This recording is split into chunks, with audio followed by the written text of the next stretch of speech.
Imagine your alarm goes off at 3 a.m.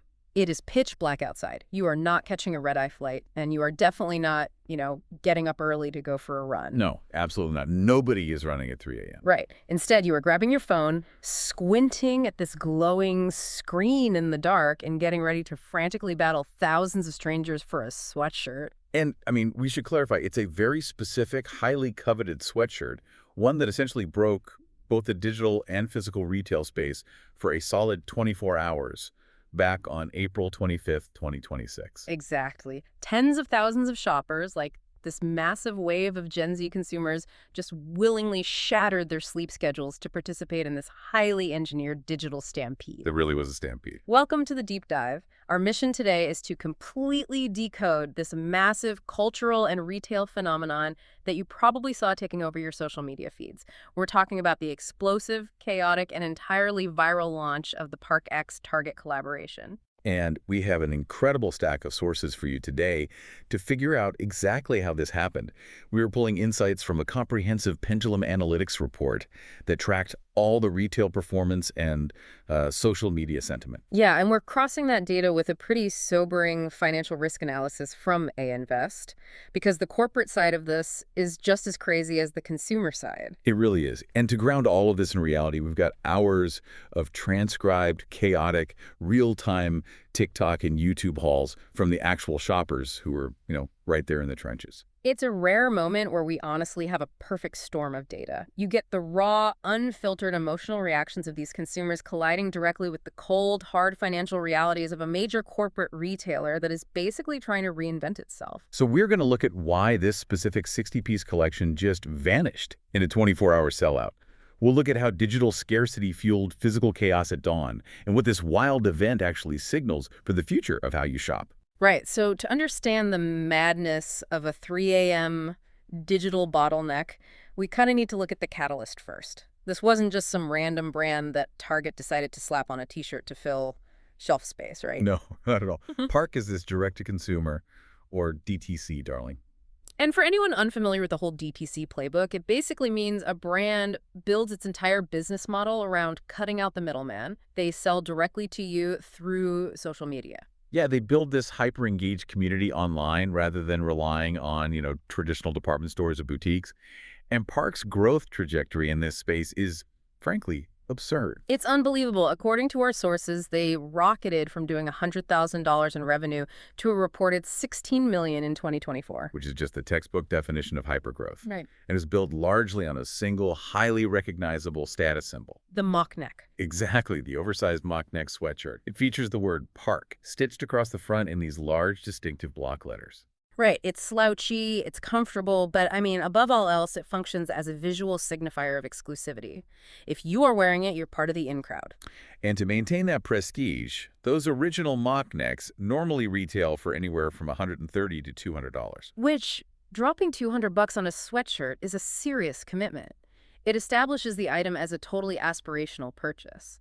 But then, Target enters the picture and just completely flips the script. They announce a 60-piece collection with Parke, and it includes the famous mock necks, but also denim, accessories, and this was huge, the brand's very first swimwear line.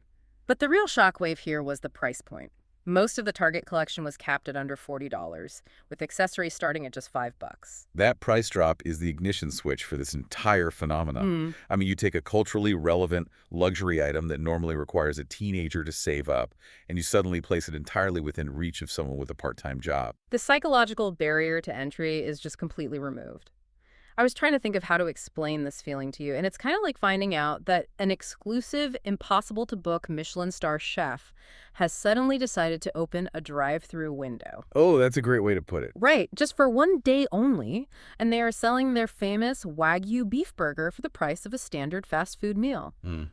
The perceived value shifts so dramatically that the consumer actually feels like they are getting away with something. Yes, exactly. You aren't just buying a sweater. You are seizing this fleeting opportunity to cheat the system. So how did the loyalists react? Because usually that's a recipe for disaster. Well, the Pendulum Analytics report reveals something totally fascinating about that exact sentiment.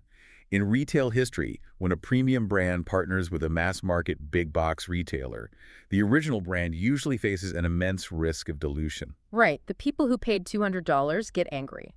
They claim the brand's sold out, or they view the mass market version as a cheap knockoff. But the data here shows a 100% positive engagement sentiment. Wait, 100% positive sentiment on the internet honestly feels like a typo. You usually can't get 100% of the internet to agree that the sky is blue. I know it sounds fake, but the overall sentiment, sure, it had some neutral analytical reporting from business outlets, but the actual consumer interaction, the organic engagement from shoppers was universally positive. That's wild. So they just didn't care that it was at Target. Consumers simply didn't view this as a cheapened version of Parke. They viewed it as a triumph of access. Parke's DTC exclusivity didn't get diluted at all. Instead, Target acted like a pressure cooker. Because the audience already deeply desired that original sweatshirt. Exactly. When the barrier to entry dropped to $40, demand didn't just scale linearly, it went completely exponential. And when you combine that massive price drop with a rabid Gen Z fan base, you don't just get high sales, you get a digital stampede.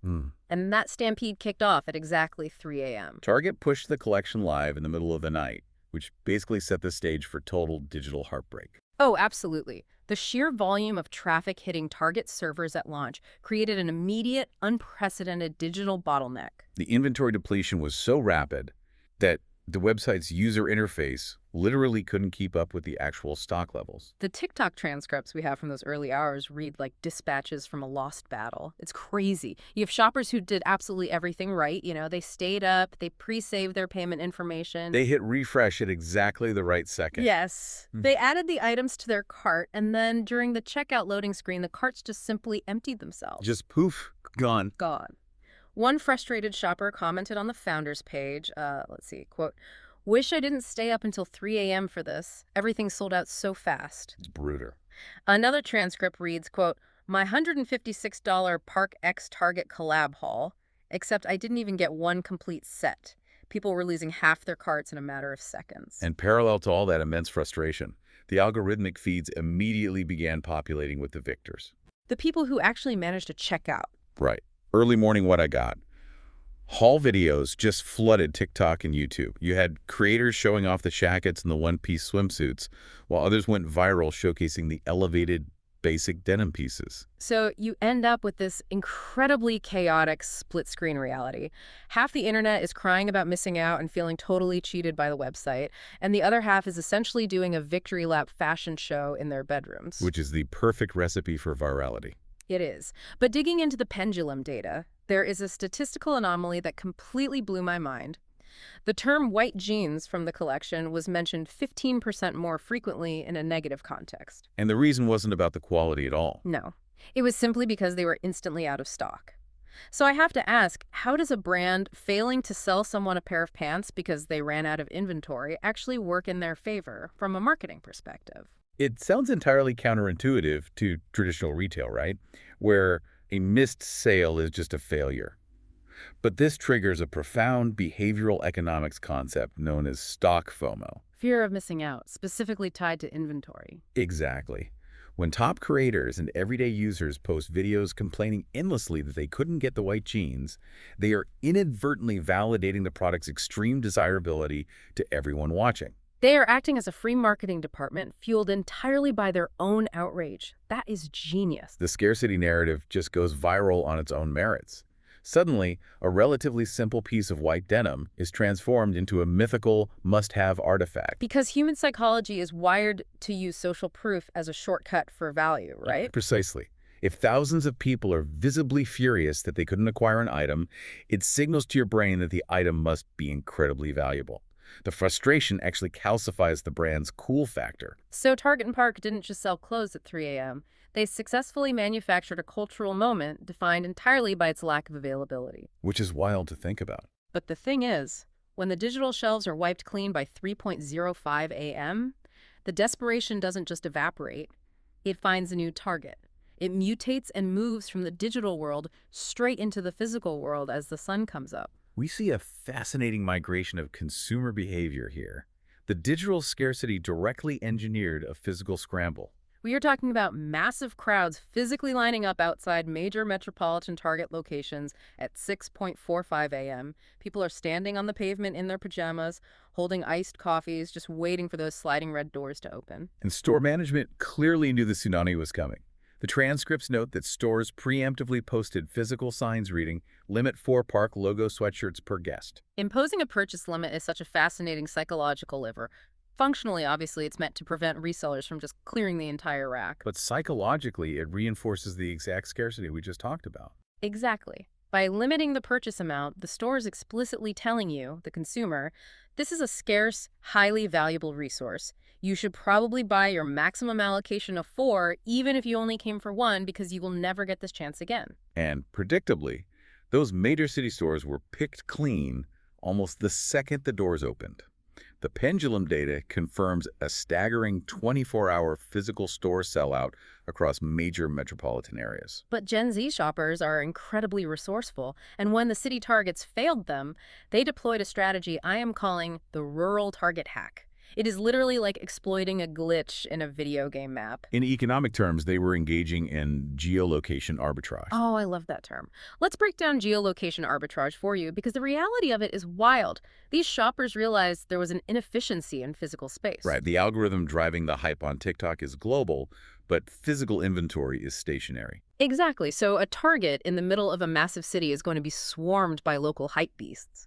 But a Target 2 hours away in a small rural town received the exact same inventory shipment without the massive local demographic of Gen Z trend chasers to buy it. They recognized a disparity between local supply and global demand, and they used physical travel to bridge the gap. We have a transcript from one creator who documented being 6 hours into a road trip through the middle of Alabama just to try and locate the remaining pieces of the collab. 6 hours. 6 hours. Another creator posted a video saying, quote, POV, you drive to a small town Target, so you got the goods. And this is why I will always be going to the small town Target for their limited edition collections. They were treating this massive corporate retailer like a scavenger hunt across state lines just to score gingham bikinis and oversized sweaters. The dedication is honestly impressive. The broader implication for modern retail here is profound, though. Target successfully replicated the exact hype cycle and cultural footprint of a limited edition streetwear or sneaker drop. But they executed it inside the infrastructure of a massive traditional big box store environment. Exactly. The act of shopping ceased to be a simple weekend chore. It was gamified into a competitive sport. The journey to the rural Target, the waiting in line at dawn, the thrill of finding one last mock neck hidden on a misplaced rack in the men's section, that physical struggle becomes permanently attached to the product's narrative. The consumer isn't just wearing a sweatshirt. They are wearing a trophy that proves they survived the drop. A $40 trophy that required a 6-hour road trip through Alabama to hunt down. Just amazing. It really is. But let's pull the camera back from the shopping carts for a second and look at the corporate boardroom. The shopper secured their shackets, the TikToks went massively viral, and the brand engagement was universally positive. From a PR perspective, it looks like a flawless victory. It does. But what does a manufactured 24-hour viral sellout actually mean for the long-term health of a retail behemoth like Target? The narrative gets significantly more complicated when we introduce the financial context provided by the A-Invest data. Target is currently navigating a massive $6 billion turnaround strategy. $6 billion is a structural overhaul of the entire company. It requires fundamentally retooling supply chains, store layouts, and pricing models to win back market share. And the risk narrative highlighted by A-Invest's financial analysts is quite stark. Currently, Target stock is trading 20% above consensus. Let's clarify what consensus means for you in this context. Wall Street analysts look at the fundamental math of a company, their revenue, their debts, their profit margins, and they agree on a baseline valuation. Right. If a stock is trading 20% above that consensus, it means investors are paying a premium. They are buying the stock based on the future hope of a successful turnaround, rather than the current mathematically proven reality of the company's performance. Precisely. The market is giving Target advance credit for a recovery that hasn't fully materialized in the long-term quarterly earnings yet. Which is to create an immense amount of pressure. It does. And there is an inherent tension in the strategy they are using. On one hand, the Parke collaboration was an undeniable marketing triumph.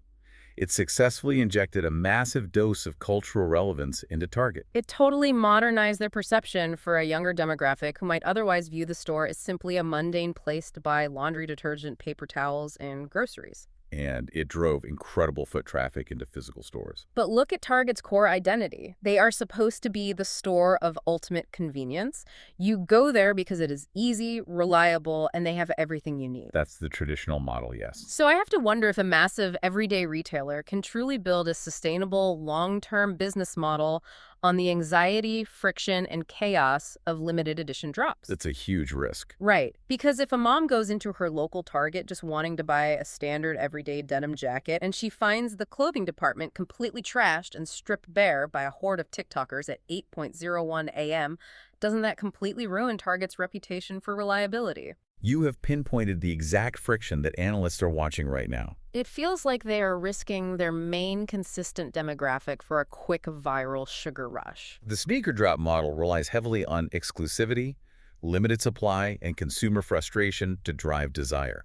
The traditional big box retail model relies on massive volume, predictability, and total accessibility to drive revenue. Mixing those two models is incredibly potent, but it is deeply volatile. The supply chain logistics alone are a nightmare.